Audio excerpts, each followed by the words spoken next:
are in the mountains today, huh? Yeah, it's Oh, this that's right. cabin background. Yeah. Okay, y'all couldn't have threw me in the car. I couldn't have rode.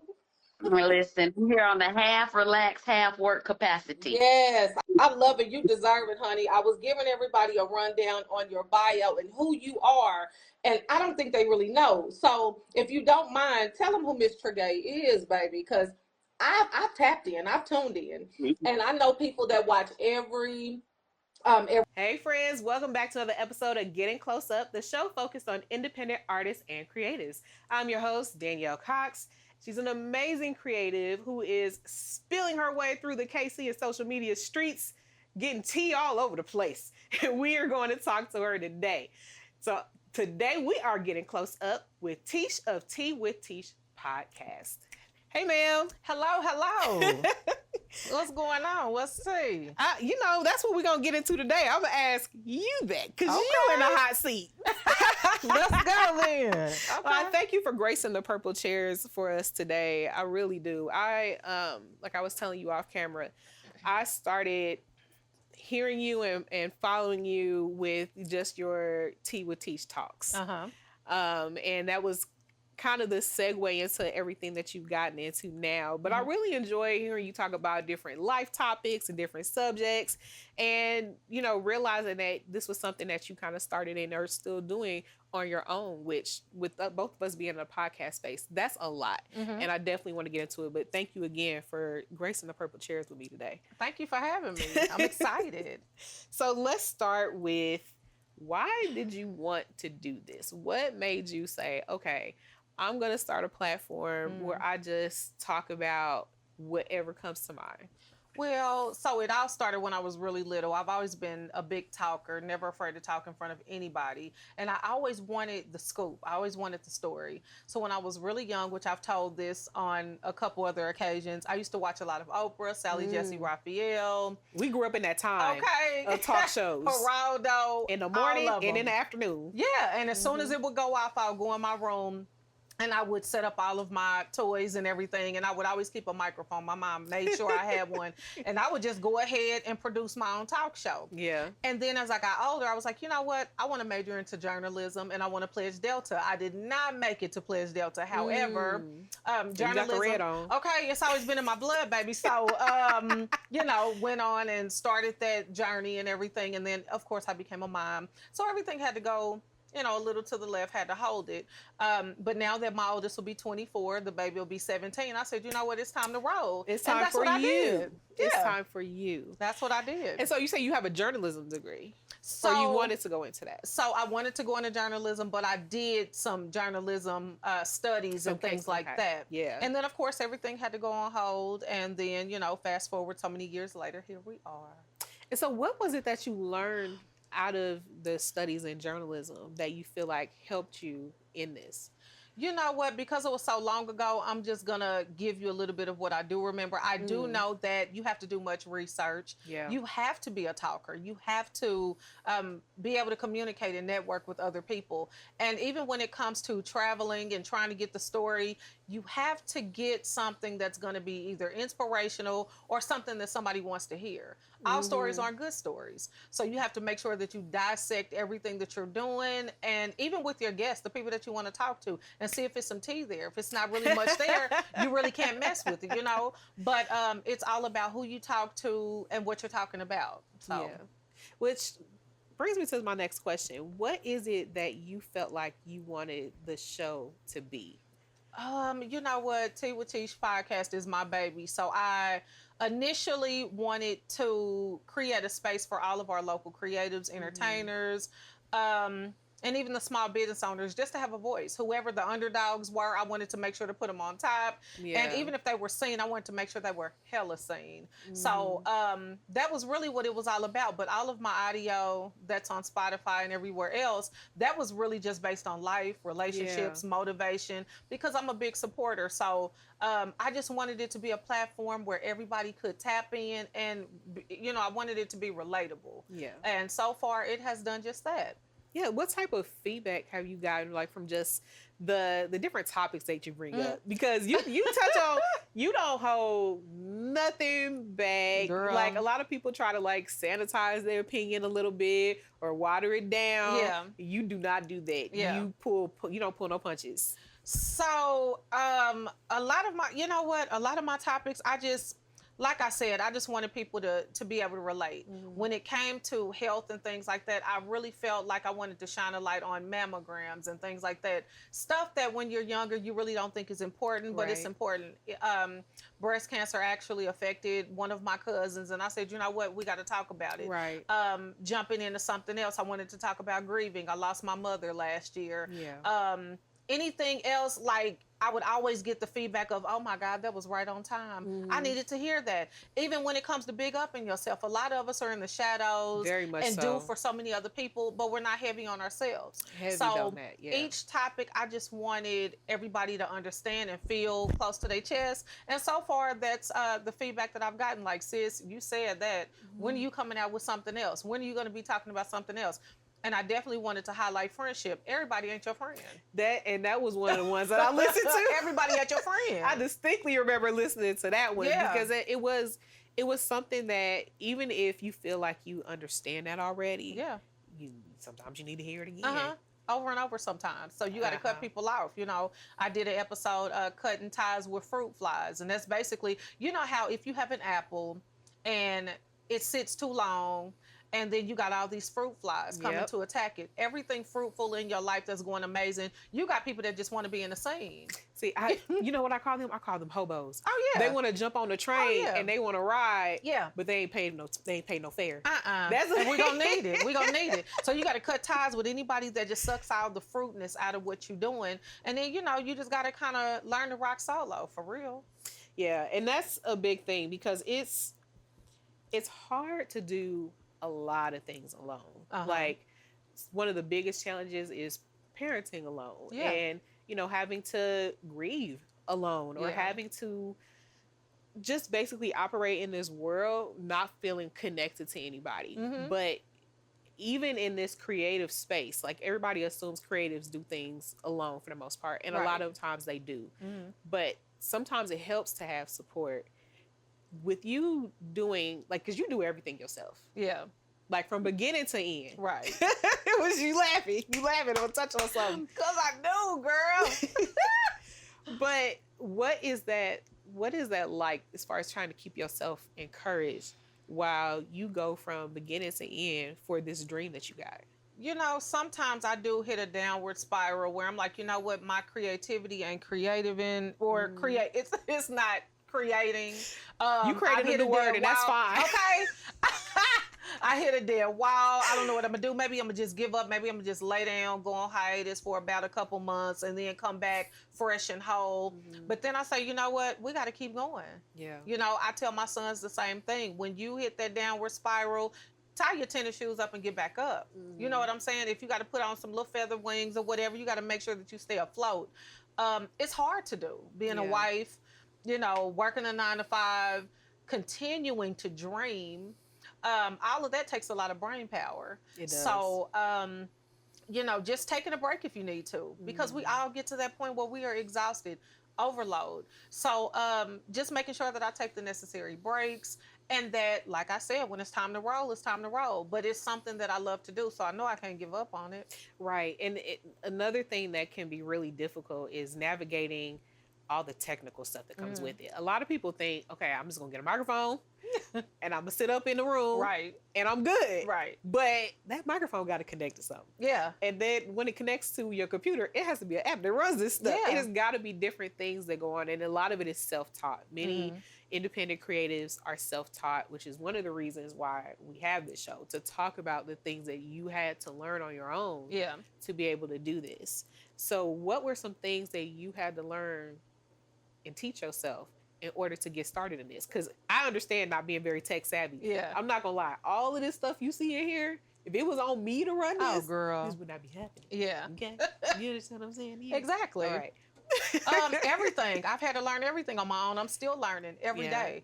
I'll ask questions if I need to ask questions to any of my homegirls or homeboys that, know how to do all this stuff. As far as technology, what apps to use, what's popping, but for the most part, I do everything by myself. My research, my guest selection, what I want this to do, that to do, whatever it is. The only thing I'll say that I really don't do myself is support myself. I have a strong supportive team, and my husband customizes all my jackets when I'm going to events and all of that. Cute, girl. Yeah, so I have a team behind me. But for in other words, when it comes to the groundwork, that's all me. Yeah. So, and how do you prepare? Just like talk me through the process of preparing to do a show. Well, the first thing I do is, because what I have to do is always keep a new guest in line. I always have to. So there are times where I may have 2 and 3 people scheduled at a time. And then that's when I hit the ground running. I'll go by dates, who's first. And then I'll go ahead and do the research. But I'm very selective on what I'm looking for and what I want to highlight, because I'm not only highlighting my show, but I'm highlighting what they have going on. So just making sure that I'm hands in all the way. And sometimes, I might do research for all 3 of them at a time. It just depends on what my day looks like, but it's so exciting to me. How do you choose the guests that you decide to bring on? Like, and what I mean by that, just to get a little bit more specific, are you looking for people who, have a certain level of following to it first, or are they doing certain things? Like, what piques your interest when you decide to tell a story on someone? You know what? I'm just looking for the who's who has that huge, heavy set of inspiration, who's really moving and grooving, who's being motivated and staying motivated, and also motivating others. I would love to say that I'm looking for somebody all the time that's just popping, but that's not really the case, because I have a couple people that, are kind of in the shadows, and I see their potential, and I'm like, your business is going somewhere, and what it represents, and I want to talk about it. Some people are really shy. They're like, I've never thought of that. I've never thought of being on a podcast. What do I say? What do I do? Do what you need to do and talk about your business and get it out there on the ground. That's tea. I mean, like, it's gonna be happening either way. Yeah. So, I mean, and there are just some that are just an enlightenment to me. And I will honestly say, for the second time around, I've had Miss Christina Johnson, Master Certified Life Coach. Yeah. Listen, very inspirational. I've loved her for several years, and I will, not really highlight, but underlight that she is the former spouse of CeeLo Green, and they've created such a beautiful family. And I love my sis, but her, Brayley Evans, Hollywood actress, Chef Tregay, by the way, she's been on Food Network. All I'm looking for is the people that's doing it, moving, and that are really making an impact. So that's kind of, how it all starts. Yeah. And the thing is, people will see someone and they'll see what they've done. Yeah. And they only want to talk to them about what they've done. And it's important to also talk about who they are. Yeah. And I appreciate that you highlight that as well. Yeah. Because that's how you get out of the realm of doing what everybody else is doing. So how did you decide what parts of your show were going to separate you from everybody else? I felt like there wasn't really anybody highlighting small business owners and everybody in the city. I felt like it was my duty to do that. Now, I'm not saying there aren't podcasts out there that, aren't doing this, but as heavy as I am and as committed as I am, I haven't seen it. Yeah. Like I said, I just felt it was my duty. It was on my heart, and it's who I am. I'm one of the underdogs rising very rapidly, and I just wanted to make sure that I pull some other people up too. Now, for the people that are already on scene, like Quiz Beasley, Comfy Stennis, all these interviews that I've had. Side note, somebody hacked my page and deleted all my interviews. Yeah, we're definitely gonna talk about technical difficulties. That's wild. For the people that I have spoken to all over the city, everybody got something good going on. Their characters are top tier, and they are really, really pushing their craft. And like I said, everybody is doing something that either helps the community or pulling somebody else up. So I had to do, my due diligence just to throw that out there. Yeah, because there's a lot of the podcast space feels like it's getting oversaturated a Yeah. little bit. You know what I'm saying? Yeah. Like, just as somebody who's already in it, Yeah. you know, it's like it's a lot. But you have to think about what sets you apart, you know, and what you're doing that nobody else is doing, and doing it your way. Yeah. Talk to me about your method there. Like, what are you looking for, and why did you also decide to not just focus on Kansas City, but focus on other places? I always wanted to focus on other places and felt like I needed to, because to me, I'm bigger than what I expect to be. To me, I'm bigger than just my city. I feel like the things that go on in my head is so much fast forward, you know, all the motion. But I don't know. I just felt like I wanted to do more. I wanted to branch out. Just to highlight that, I'm thinking about relocating next year. You know, my husband and I, we may get on out of here just to further what I'm doing, which I want to open a Black-owned tea shop. Teash's Tea Shop. You know what I'm saying? Awesome. I'm trying to take it to the point where I'm doing red carpet interviews, and I'm, you know, so many things. So I don't know. I just felt like, you know, this is gonna always be home, and I'm gonna highlight what I need to highlight, do what I need to do here at home first. But I definitely want to do more. I gotta get myself out of the box. Yeah, because you do a lot of things out of the box. Because you also, outside of hosting your own show, do a lot of hosting events. You Fashion Week, a lot of different things. So talk to me about finding those opportunities and how you have found your way in different avenues. Well, a lot of opportunities find me, to be completely honest. That's what's up. And that's tea. It really is. Yeah. I think it's either word of mouth, or maybe I've come down somebody's timeline, or maybe somebody that I've interviewed or attached to these people over here.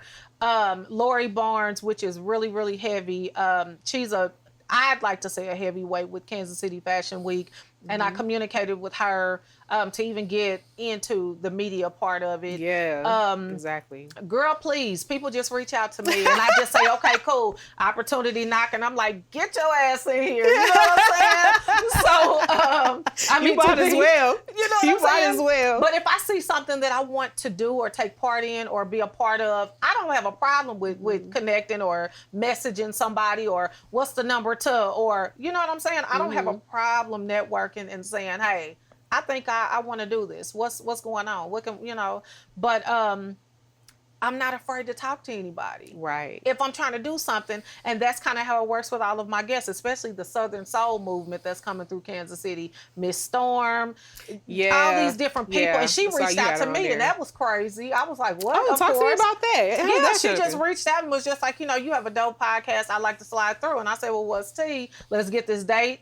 And I always want to collect a good preferred picture from my guests so that we can do our announcement, and we ran it. So, you know. And I love that. That's one of the things that always makes me feel good is if somebody reaches out. Yeah. Like, this is like a lot of fun. I want to be out. Like, it just makes you feel really, really good. Yeah. So I know that had to be amazing for you, because it also confirms your reach. Because sometimes you don't always know exactly how you're hitting, because with social media, it leads you to pay attention to numbers. Yeah, it can. It can. It tries to lead you to pay attention to numbers when really the game is about consistency. Right. Because that's what pushes you further. So talk to me a little bit about your experience in staying focused on what your purpose is versus getting riled up and worried about who's talking about this and who's supporting this. I just talk to God every day, and I always tell him, I'm allowing you to direct traffic. I know that's right. I allow him to direct traffic. Whatever is on my heart, or whichever direction I'm supposed to go, he always leads me there. I don't worry about what's the, you know, what event is popping in Kansas City, who's going to be doing that, who's covering that. When I tell you I'm in my lane, I am in my lane, and I don't really worry about analytics too much. I just focus on me and getting all these things out of my head that I need to talk about. The guy is steering for me. Like, I literally depend on him for everything. And so when I reach out to certain guests, it was already on my mind or on my heart rather to do that, because God said, this is what you need to do, and then this is what you need to talk about. So it always feels like a partnership with me and God, because I move in accordance to how he wants me to move. That's just really it. And that's really all you can say about that, because you have to stay connected to something else. Yeah. Because it can, like we were talking about off camera, it can get tough to keep doing this when you have tragedy striking, like losing your mom last year, and you have a great support system with your family as a foundation. But like having to be on 10, you know, and talking to these different guests, because you find out all these people that you like talking to. Talk to me a little bit about the struggle sometimes between having to be the Tea with Teash personality, but having to deal with Teash the person and what she's going through. You know what? I'm gonna be completely transparent. I pray before every interview. I pray before anything I do, especially when I wake up, because I can get the sense of feeling really drained. And because I'm an empath, I take on a lot of emotional energy. And it gets really hard. But I always have to remind myself as to why I'm doing it. When my mom was younger, she wanted to be a comedian. My mother was a real out loud Gemini. Real out loud. Oh, and a Gemini and funny? Yes. And so... those are my people. Yeah. And my mother was funny. She had an infectious laugh. She was really tea. And so every time I feel myself slowing down, I feel her nudging me like, no, you're doing this for us. So I just feel like I always have to take that time to reset, because I love what I do. And if I wasn't doing this, I wouldn't be Teash. You know what I'm saying? So I think everybody is allowed a break, a grace period. Take that grace period. Allow yourself to go through the motions, but make sure you come back. My mother used to always tell me, especially when I was younger, I didn't really like to fight. I wasn't a big fighter, but defending myself, she was heavy one thing on. You do. And she was like, you know what? It doesn't matter if you win or lose, as long as they know you were there. And that sticks with me every time I do something. Like, it don't matter if you fail out there, don't nobody clap or whatever, as long as you showed up. You showed up. You did something for yourself today that you wouldn't have known you did yesterday. Yeah. You wouldn't have known you would do it yesterday. And we were talking about that too, of like confidence. Yeah. Having that, you know, sometimes that some people can be afraid, and you're dealing with guests who sometimes have never been interviewed, had never had anybody talk to them before. And so they're nervous. And so you have to kind of compensate for that energy. You said something very interesting. You said that like you talk to anybody, but you get nervous sometimes too. Yeah. When you're talking to people. How do you get over that? You know what? Like the whole regimen for that, especially before an interview, I always make myself some tea. As cliche as that is. Is it actually tea in that cup? That's a cute tea cup, by the way. All the time. It's always tea. It's just always a different flavor of tea. Okay. And then, you know, I'll do this whole routine where in my head and I'm praying and I'm just like, you know, and I can feel my heart beating really fast. And so I just take that to mean mind over matter, and I'll just repeat that. And then I'll talk to God. And then I'll also talk to my mother too, just to make sure I'm not fumbling over my words and that everything comes out just like I wanted to, just natural. So it's really a regimen that I do, which is real lightweight, but you have to have tea. Yeah, you have to have tea. You really do. You really do. What's your favorite kind of tea? You know what? I love lemon ginger tea. Yesterday I had a pomegranate green tea, which was the first time I had that tea. But I definitely love a cold iced tea. I just had to ask that because I'm like, okay, she gonna have a tea shop, and I didn't realize it was actually tea in your cup. Sometimes I see you pick it up. Girl. I said, she ain't spilled nothing, not ever once. I said, I wonder if there's anything in that cup. All the time. It's always tea. And I make sure to give it just a little bit, because you got to be cute on camera. You know, you got to keep it cute. Tea sipping, heavy stir. You can't be spilling no tea on set. And then you call your followers and the guests teacups. Yes. Until they become teacups. And I'm the kettle. So yeah. I thought that represented me very well. But I love my teacups, especially the new guests, future guests, and all my riders. You know, you had to have a cute name for them. With everything that you got going on, what would you say overall is your vision for who you are as a brand?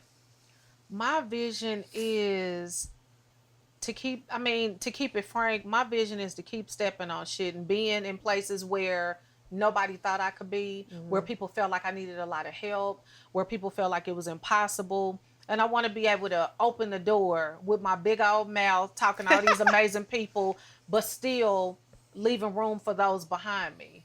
You know, my vision really is to not really entertain, I wouldn't say that, but to inspire.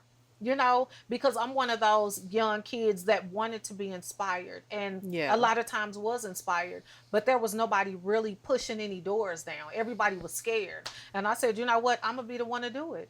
What have been some of the big takeaways and lessons that you've had in this journey? Don't tell nobody what you're going to do until you do it, until it's done. Well, make sure that you have your own photographer with you to get your content, because there are some photographers, and I understand it. If you have business dealings with the event space or whoever's over the event, you're not entitled to give me footage that I'm in. They're not. So I just said, you know what? I'm gonna just go ahead and keep my own photographer. Let's see. That's an important one. Yeah, and make sure that you are getting all your ducks in a row before you do anything. Yeah. As far as financial, what the pay is, if it's going to be pay, if it's not going to be pay, if you're just doing it for the love, all that needs to be established beforehand, because nobody plays about their money or their brand. Show love, stay down, stay authentic, but never give more than what you receive. Okay, talk about that. I mean, because there's a lot of times where you are very supportive, you know, and it's in me to be supportive. But I definitely feel that I support, and I don't get it back. Like the shares, all that, I don't get that back. So in order to not be discouraged or pissed about it or feel a way at all, just, you know, give what you get. Well, then you too, you work with a lot of other creatives, as you mentioned.